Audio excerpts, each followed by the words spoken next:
Right, the documentary hypothesis was the idea that the source documents for the Post Captivity Jewish author or redactor came from different sources, so that the Torah itself came from different source documents. One was the Elohist source document for where Elohim is the primary God mentioned. The Yahwist source for where Yahweh was frequently mentioned. Then there was a priestly source and a Deuteronomic source. All of these four areas were considered, in theory, to come from a specific source document from which the Torah author, who was referred to as the redactor, compiled those four sources together into what is now the Torah. This is completely false. The Elohist claims are the Mesopotamian, particularly Assyrian, influencing in northern Canaan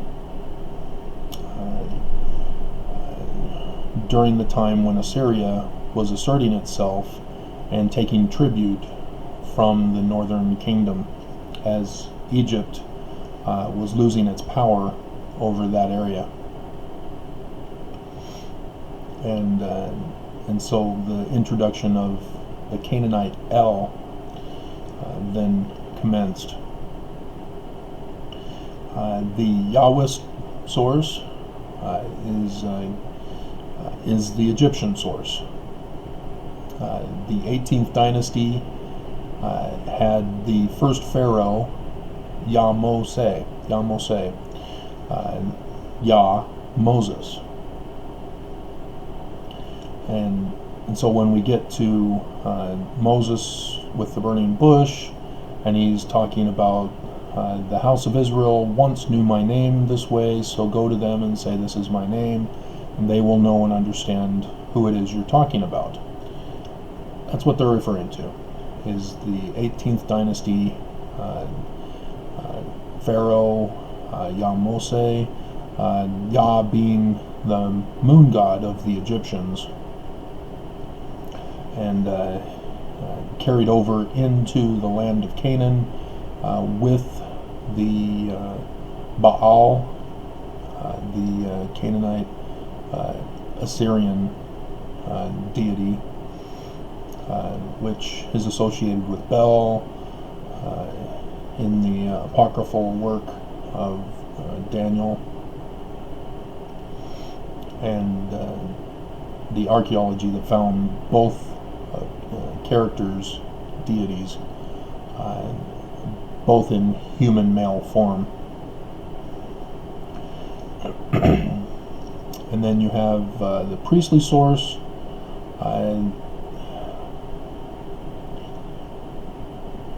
It depends again whether it's Babylonian priests or Egyptian priests, and we'll get into those.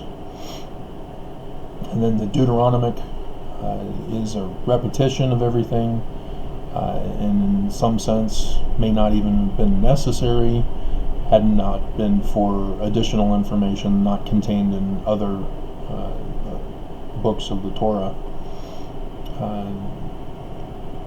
And the redactor is identified as throwing in words or phrases, sentences that are inconsistent with the linguistic pattern of the particular story.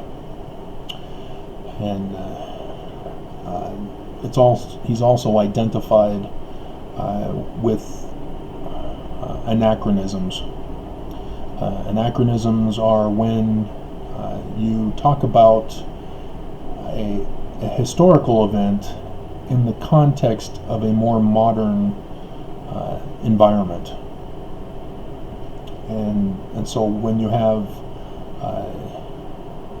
Pharaoh oppressing the Israelites in Egypt, and he builds the treasure cities of Pithom and Ramses,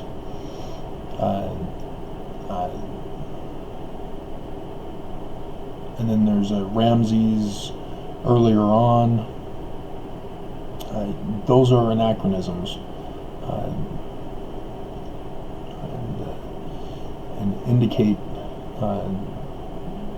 not who the Pharaoh was, but who the architect was for the Egyptians, who built them and later became Pharaoh in the 19th dynasty. And so the Exodus is misdated due to the anachronism, or that's in the Torah text. And so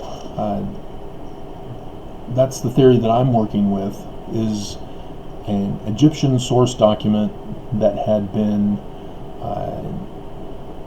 Babylonian, Mesopotamian influenced by a Post Captivity Jewish redactor.